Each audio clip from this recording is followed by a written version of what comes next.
What is going on, guys? My name is D-Free. Welcome back to another Dragon Ball Super discussion video. Today we will be talking about the latest arc of Dragon Ball Super.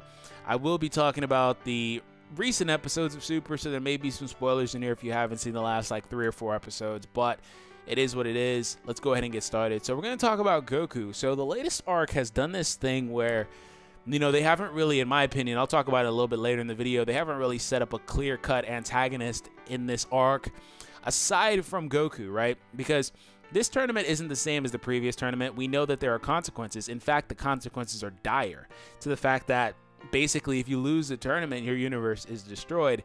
Now, that's kind of where this antagonistic Goku thing comes in, because that's not me calling Goku a villain. The word antagonist and villain are not always synonymous. It depends on the context. So for the context of this video, I'm not outwardly saying Goku is the villain of the arc, because obviously he's not a bad guy, right? He's not an evil guy. You know, he didn't know that Zeno was going to go ahead and do that. They even tried to take some pressure off of him by saying, hey, Zeno was going to do this anyway. He didn't want that to be a stipulation. He did not know that was a stipulation on the tournament. If you lose, your universe will get destroyed. But at the same time, right, Goku said some really smug things lately. He didn't really react, you know, too much to Zeno saying, hey, that's a thing. He didn't really care whenever they said if Bergamo, I believe, wins, that they would remove that restriction. I don't know if that was for all the universes or just that universe. Regardless, he didn't too much care. He was like, I wasn't going to hold back anyway because they told him he couldn't hold back. You know, Goku's been really smug about all of this. He just doesn't seem to too much care. And to his credit, right, they've played it up really well as far as the Goku character goes. They've got it kind of like where all the other characters are looking at him saying, hey, you're a bad guy, because they don't know the naivety that is Goku. They don't know how naive this guy is or can be. He's very selfish, very naive sometimes. Not to say he's not a smart guy in some contexts, but when it comes to this type of thing, that's not his cup of tea. So Toppo comes down and he's like, hey, you're a bad guy, you're evil from my perspective.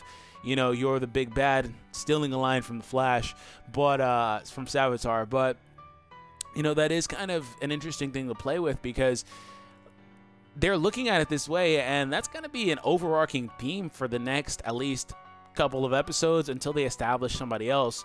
I know a lot of people are kind of enamored with the idea of maybe the Daishinkan being somebody that does step into prominence, because he does seem at times like he's manipulating things or manipulating the Zenos, which is totally plausible as well, but they haven't really came back to that enough to really have significant information or relevance to that. I feel like that's something they need to expound upon to really, really use that as a valid thing. And once again, I do think that at the end of the arc, which I kind of don't hope happens, but I mean, it's Dragon Ball, what can you do? They're going to use their magical MacGuffins, the Dragon Balls, and or the Super Dragon Balls, and undermine the Daishinkan and Zeno's authority and wish everything back, which would obviously piss Zeno off, because Vado said in the previous episode when Champa, you basically said, hey, we should run. He was like, yeah, you don't want to piss off the, you know, Zenos and undermine his authority. So they're going to do that anyway, or they're going to basically remove all consequence at the end, or least likely scenario, they'll just let this happen, which I don't see happening, because you have to understand that's billions and billions of people. But, you know, it was really dark the way the Trunks arc ended. If you really, really think about it, it was a really, really dark ending, the way that went for Trunks himself.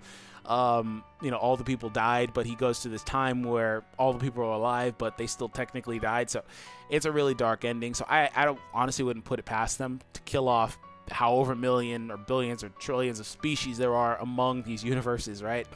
But at the same time, the only character that they've really set up as being an antagonist in this arc is Goku. And throughout the duration of the tournament, Goku will be the character that all these universes are targeting. They've played that up, and Goku's like, hey, you know, whenever he was fighting Toppo, he's like, if you're a good guy and I'm the villain, that means that you're like the warrior of justice, right?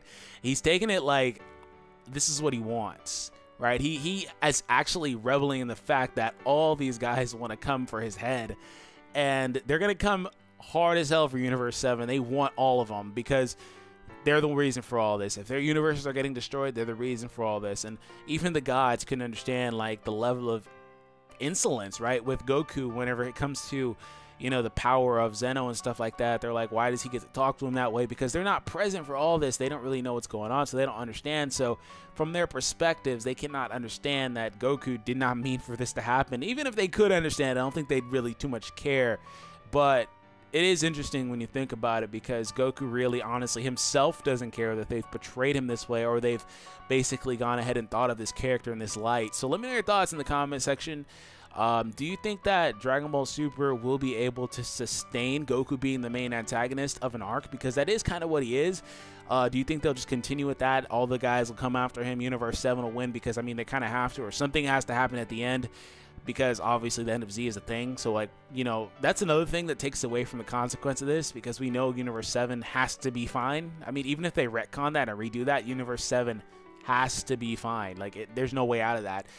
They're also not just going to kill off all the main characters we've known and loved up to this point. So, I also don't think they'll kill off Universe 6's characters either. So, I don't know. Let me know your thoughts in the comment section down below. Like I said, they haven't established anyone else. It's starting to get a little bit late to introduce somebody else, in my opinion, because I don't see this arc as being an arc that's incredibly long.